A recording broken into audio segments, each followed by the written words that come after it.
بہرحال یہ تو بعد کی باتیں ہیں نا، اس وقت جو میں عرض کر رہا ہوں عربوں پر بہت بڑا عذاب، اور پاکستان کا معاملہ البتہ یہ ہے، میں یقین سے نہیں کہہ سکتا، ہینگنگ ان دی بیلنس، ہو سکتا ہے اللہ تعالی ہم پر رحم فرمائے، ہو سکتا ہے، اگرچہ اس کی کچھ شرائط ہوں گی۔ چمن کے مالک اگر بنا لے موافق اپنا شعار، اب بھی چمن میں آ سکتی ہے پلٹ کر چمن سے روٹھی بہار، اب بھی ہو سکتی ہے۔ اور یہ بھی ہو سکتا ہے کہ اللہ تعالیٰ نے معجزانہ طور پر ہمیں ملک دیا، ہم نے اللہ سے بدعہدی کی، وعدہ خلافی کی، غداری کی، لہذا سزا دی جائے اور ہم سے یہ ملک چھین لیا جائے۔ اٹس جسٹ پاسبل، دور نہ سمجھے، اسے انہونی بات نہ سمجھے۔ جو گھیراؤ ہو رہا ہے آپ کا، آپ کے مغرب میں نیٹو فورسز اور مشرق میں بھارتی فورسز گدھوں کی طرح بیٹھے ہوئے انتظار کر رہے ہیں پاکستان اور ڈسٹیبلائز ہو جائے، یہاں اور بدامنی ہو جائے۔ اب لاہور میں پھر آج دھماکے ہو گئے ہیں، 2 دن پہلے کا دھماکہ میں سہ کے آیا ہوا ہوں، آپ کے سامنے بیٹھا ہوں، وہ جانیں بچی ہیں، جو ہماری اکیڈمی کا حشر ہوا وہ میں آپ کو نہیں بتا سکتا۔ یہ سارا کیوں ہو رہا ہے؟ تاکہ یہاں بدامنی ہو جائے اور ہمیں جواز مل جائے، مغرب سے نیٹو فورسز داخل ہو جائیں، مشرق سے بھارتی فورسز آ جائیں اور ہمارے ایٹمی دانت توڑ کر اور پھر ہمیں بھارت کے سامنے ڈال دیا جائے، نو ڈو ایز یو لائک۔ یہ ان کا نقشہ ہے، ہوگا کیا وہ اللہ جانتا ہے، ہوگا وہ جو اللہ چاہے، لیکن اللہ کا چاہنا جو ہے وہ کس پر منحصر ہے؟ یہاں انقلاب برپا کرو، یہاں اسلام لاؤ،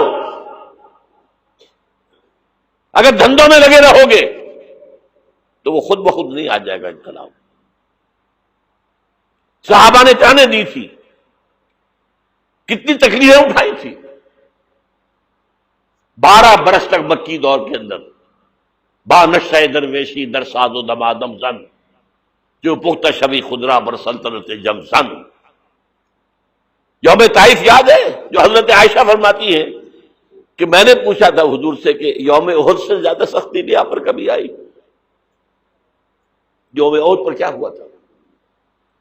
تلوار کا وار پڑا تھا آپ کے چہرہ مبارک، یہ جو رخسار کی ہڈی ہے اس کے اندر وار گیا ہے، اوپر خود کی 2 کڑیاں تھیں وہ اس میں گھس گئیں، 2 دندان مبارک شہید ہوئے۔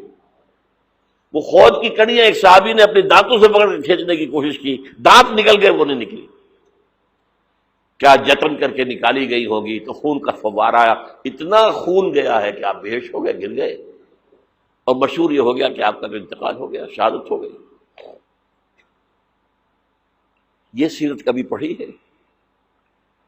حضرت عائشہ کے ہوش کا تو یہی دور تھا نا، یوم طائف میں جو آپ کی کیا تھی، بچی تھی، انہیں کیا پتا کیا ہو رہا ہے حضور کے ساتھ۔ 3 دن تک حضور مکے کی گلیاں اور وہاں کے اوباش لوگ پتھراؤ کر گئے تھے اس امید میں کہ شاید وہاں کا کوئی سردار ایمان لے آئے، تو یہاں تو ابو طالب بھی فوت ہو گئے، یہی دنیاوی سہارا تھا، خاندانی سہارا تھا ابو طالب کے ذریعے، اور گھر میں ایک دلجوئی کرنے والی رفیقہ حیات تھی، وہ بھی، ان کا بھی انتقال ہو گیا۔ آپ نے کہا یہ عام الحزن ہے، اب تو سب کو طے ہو گیا قریش کو کہ اب جیسے قتل کر دو ان کو، اسی لیے آپ گئے طائف، شاید وہاں کا کوئی بڑا سردار مانے ایمان لے آئے مجھ پر تو میں اپنا مرکز ادھر شفٹ کر دوں۔ تینوں سے ملے ہیں، تینوں نے وہ جواب دیے، نکل جاؤ یہاں سے، میں تمہارے ساتھ بات بھی کرنے کو تیار نہیں۔ اچھا تمہارے سوا کوئی نہیں ملا تھا اللہ کو نبی بنا کر بھیجنے کے لیے؟ دیکھو جاؤ، میں بات نہیں کرنا چاہتا، ہو سکتا ہے میں بے عزتی کر بیٹھوں، اور واقعی تم اللہ کے نبی ہو تو میں مارا جاؤں گا، جاؤ جاؤ جاؤ۔ یہ سلوک محبت کے ساتھ ہوا ہے۔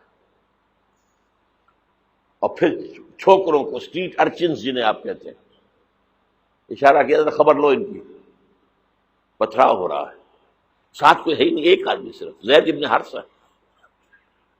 اب سامنے سے پتھر آ رہے ہیں تو حضرت زید آگے آ جاتے ہیں، ڈھال بنتے ہیں، مجھے لگے پتھر حضور کو لگے، آپ پیچھے سے آ رہے ہیں، چاروں طرف سے تو ڈھال نہیں بن سکتا ایک شخص، جسم لہو لہان، خون جا کر جوتیوں میں جم گیا ہے، جوتی اتر نہیں رہی۔ پھر وہاں سے واپسی پر جو دعا مانگی ہے، اوف، اللہم الیک اشکو ضعف قوتی وقلت حیلتی وہوانی علی الناس، اے اللہ تیری جناب میں فریاد لے کر آیا ہوں اپنے قوت کی کمی کا، اپنے وسائل کی کمی کا، اور جو ذلت و خواری ہو رہی ہے لوگوں کے سامنے، الا ملتکلنی، مجھے کس کے حوالے کر دیا ہے، الا بعیدی یتجہمنی، یہ میرے اوپر ہجوم کر کے آ جائے، حملہ کریں، اور عدو من لگتا امرے، یہ دشمن کے حوالے میرا معاملہ کیا، جو چاہے کر دے وہ۔ لیکن پھر ابدیت غالب آتی ہے، ان لم یکن علی غضبک فلا ابالی، اللہ اگر تو ناراض نہیں ہے تو مجھے کوئی پرواہ نہیں، سر تقدیم خم ہے جو مزاج یار میں آئے، مجھے اندیشہ یہ ہے کہ تو ناراض تو نہیں ہو گیا۔ یہ تکلیفیں جھیلی ہے، سینکڑوں صحابہ نے جانوں کا نذرانہ پیش کیا ہے، احزاب کی جنگ میں فاقوں پر فاقے ہو رہے تھے، اور ان فاقوں کی حالت میں خندق کھودنے کا حکم ملا ہے، لوگوں کی کمریں دوہری ہو رہی ہیں، پتھر باندھے ہیں اپنے پیٹوں سے، اپنی چادروں کے ساتھ کس کر کمر دوہری نہ ہو جائے، اور جب صحابہ کدالیں چلا رہے ہیں تو کیا کہہ رہے ہیں؟ نحن الذین بایعوا محمدا علی الجہاد ما بقینا ابدا، اللہم لا عیش الا عیش الاخرہ۔ صحابہ کہتے تھے ہم وہ لوگ ہیں جنہوں نے محمد سے بیعت کی ہے کہ جہاد کرتے رہیں گے جب تک جان میں جان نکل جائے تو بات، اور جان ہے، چاہے ابھی بھوک سے کمر دوڑی ہوئی جا رہی، جان تو ہے۔ اور ایک دفعہ کہتے تھے اللہم لا عیش الا عیش الاخرہ، اللہ عیش زندگی تو آخرت کی زندگی ہے۔ اور حضور فرماتے تھے، حضور کے بیٹھے ہوئے نہیں تھے گاؤں تکیہ لگا کر، پتھر اٹھا اٹھا کر خندق میں سے لے جا کے باہر پھینک رہے تھے۔ جب صحابہ کہتے ہیں اللہم لا عیش الا عیش الاخرہ، حضور فرما رہے ہیں فاغفر الانصار والمہاجرہ، اے اللہ ان انصار اور مہاجرین کی مغفرت فرما دے۔ پھر حضور کی خدمت میں کچھ لوگ آئے، حضور اب یہ فاقہ ناقابل برداشت ہو گیا، دیکھیے ہم نے یہ پتھر باندھے ہوئے اپنے پیٹوں کے ساتھ۔ حضور نے کرتا اٹھا کر دکھایا، وہاں 2 پتھر باندھے ہوئے۔ یہ ہے سیرت النبی۔ آپ کس چیز کو سیرت النبی سمجھتے ہیں؟